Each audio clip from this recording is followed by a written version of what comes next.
All right, let's talk about the fight card so far. Kyle Nelson almost getting robbed out of a quick win. I guess he did get robbed out of that first round knockout, but then went on to win the fight anyway. Great display by both guys. What was that guy's name? Favela or whatever? What a tough dude to absorb so much punishment. Next fight, Davy Grant, who I don't know all that way, versus Charles Jourdain, who I don't know that well either. Well, I know them both now. First of all, Davy Grant is tough as nails, but Charles Jourdain, oh my God. That jumping knee is very interesting. Like, there used to be a pump in jump knees and jump anything, jump front kick, jump round kick. Not anymore. It's just straight up, and these athletes are so athletic. They can just plant their feet and spring in the air and knock people out with a knee, which I find absolutely incredible. And Grant, being the bulldog that he is, like, ran right into it. And yeah, that's all she wrote. Manon Farrow, or whatever her name is, against Jasudavicius. Listen, I knew how this fight was going to end. Manon is a gigantic fighter, especially that weight class. What does she fight? She fights at it's not Bantam, right? Is it Fly? Yeah, she fights at Fly.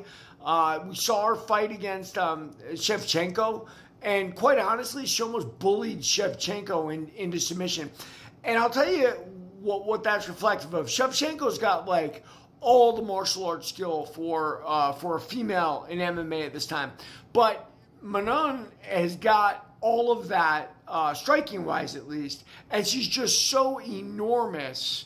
That she's a difficult out for anybody in that division. And I know they were trying to make Jazz this coming out party. You should get the title shot. No. You're going to have to wait a little while, because to beat Minot, you're going to have to be an animal. And ironically, with De Ridder, that's exactly what he is. He is just this gigantic animal. When I first saw De Ridder, and knowing you can't judge a book by its cover in fighting, I still looked at myself, how does this guy, and then I saw him up against his opponents, like the size differential, he's just a gigantic dude. Anyway, that was the story for Jazz versus Minot. Minot walked right through her, basically.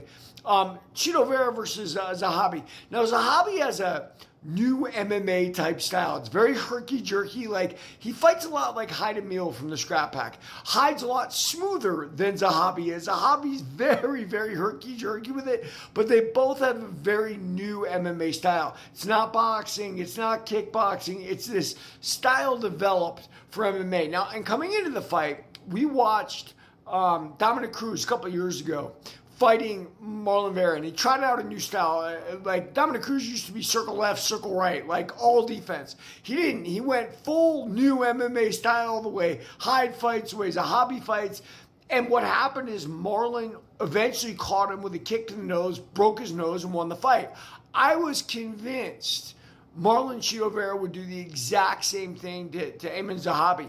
And that's not at all what happened. Zahabi is one tough dude. Now, do I think Zahabi won the Aldo fight? I do not. Do I think he won this fight? I do not. But guess what? He is tough. He keeps coming. He makes it look ugly, and he wins. And there it is. I mean, I've been shocked that he's been able to use that herky-jerky new MMA style against very talented, polished guys like Chito Vera and Jose Aldo, and actually win. Because normally, traditional Muay Thai, which Aldo and Vera both have inside their game, will knock that herky-jerky, weirdo, hands everywhere, MMA style, switching stances. They'll knock that out eventually. Hasn't been the case. So give Zahabi his credit. And they want to give him 2 squeakers of decisions in Canada. Hey, I'm okay with that. I would like to see him against Sean O'Malley, because I'm still not a total believer, but I got to give him props. He's done a heck of a job. Now, co-main and main are next.